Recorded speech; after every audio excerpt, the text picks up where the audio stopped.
In this section here, we're going to be talking about reducing rational expressions to lowest terms. Now, this is going to be a little bit of an overlap of the previous section on rational expressions with integer coefficients, and I did work a lot of examples, and we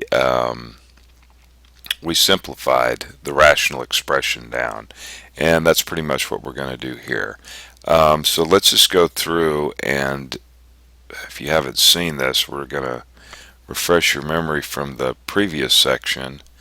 Let's say, I guess first off I should say that a rational expression, a rational number, okay, is a fraction, like 3/4, 7/8, negative 2/3, whatever. Um, and that's basically what we're working with here, except we have variables involved like x and y's and a's and b's and so forth. But let's just work something simple here, like 8x to the fourth and y squared over 6x y to the third. Alright, so what we want to do here is want to simplify this down. Now we want to look for the largest number that goes into both 8 and into 6 if possible, and that's going to end up being a 2. So 2 goes into, actually we'll start down here, 2 goes into 8 4 times, and 2 goes into 6 3 times. Now we have 4 x's in the numerator and 1 x in the denominator, so we can cancel one of these x's out. And in the previous section we wrote it like this. We took this up into the numerator, and because this is to the first power, if we take it into the numerator, it's still it's the negative of whatever the power is down here. So take it into the top, then it becomes negative 1.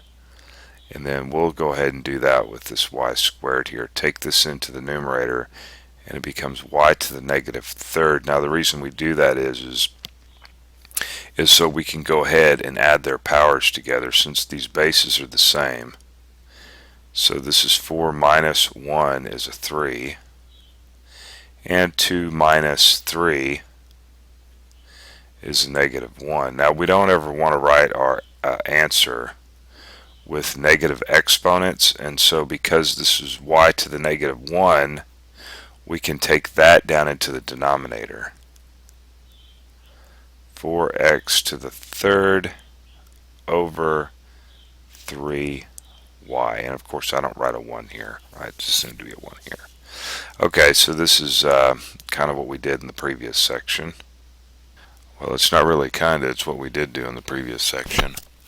So let's work another one here. Let's see. We have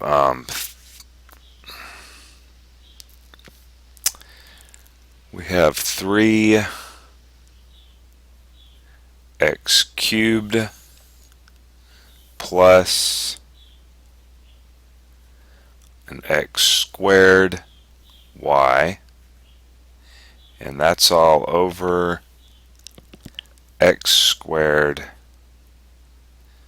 y squared minus 2x y cubed. Okay, and so what we're going to do is what are we going to do? Let's see, we can pull an x out of the top up here. So you might want to check out the section factoring binomials. This is a binomial we got in this expression up here in the top. We've got two terms here, and they both have x's involved in them. We can pull out an x, and we always pull the one out with the smallest exponent. So I'm going to pull an x squared out.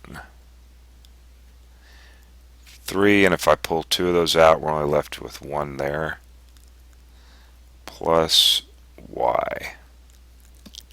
Okay. And then in the denominator, we have an x squared, we have an x, we have a y squared. I guess really the only thing we can do here is we can pull an x out. We can also pull out an y.